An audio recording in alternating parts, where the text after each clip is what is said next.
দুইটা হচ্ছে ছামিয়া দে না রে বলে। আর আমার তো হ্যালো এভরিওয়ান, গুড মর্নিং।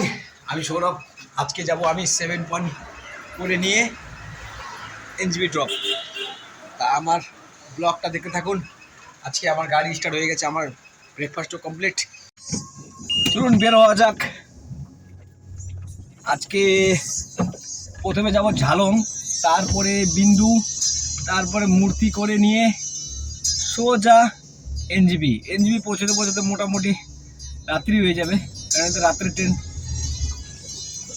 এবার রাত্রি করবেই গেস্ট, আমি জানি, কোনো ব্যাপার না, বান্দা সব কিছু তো রাজি। ব্লগ দেখে শুধু হবে না, লাইক করবেন। যে লাইক করবে না খুব খারাপ হয়ে যাবে, কিন্তু বললাম লাইক কমেন্ট করতে হবে, শুধু দেখলে হবে না। ওকে, চলে আসলাম ঝালং ভিউ পয়েন্টে চলে আসলাম। এইবার ঝালং ভিউ পয়েন্টে যে আন্টির দোকানটা ছিল, আজকে কোনো কারণবশত দোকানটা বন্ধ। আমি ভিখারির মতো বসে আছি ওই দোকানের সামনে। তারপর চলে আসলাম আমরা এই টাইটানিক ভিউ পয়েন্ট। আমার ড্রাইভাররা মিলে নাম রাখছি টাইটানিক ভিউ পয়েন্ট। এরপরে বিন্দুতে এসে বৃষ্টি চালু।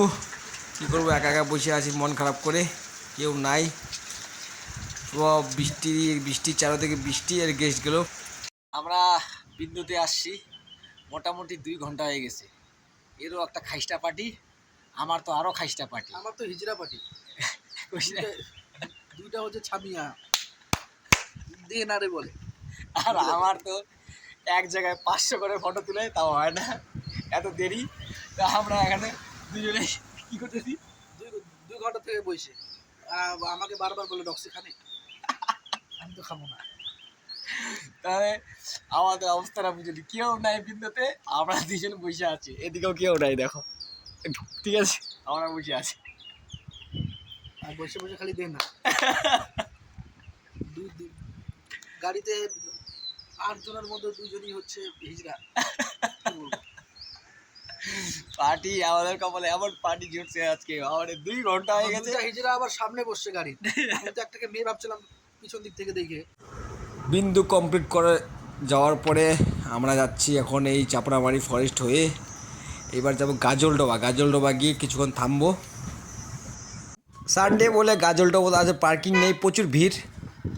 এনজিবি ড্রপ করার পরে আমি গাড়িতে ফুল ট্যাঙ্কি করে নেব। গাড়িটা মোটামুটি ফুল ট্যাঙ্ক হয়ে গেছে আমার। এরপর আমি ওদলাবাড়িতে থামবো। ওদলাবাড়িতে এসে গাড়িটা থামিয়ে আনবো, মোমো খাবো, অনেক খিদে পেয়ে গেলো, রাত্রি 8টা বাজে এখন, আর ভালো লাগছে না। মোমো নিয়ে নিলাম, মোমো খাবো। এরপর মাদারিহাট পৌঁছানোর আগে দেখি কন্টিনিউ আসামের দিকে বাস যাচ্ছে ভোর 3টা থেকে, এখন পর্যন্ত বাস চলেই যাচ্ছে। মানে এত বাস আসামে কী করবে জানি না। ওকে, গুড নাইট।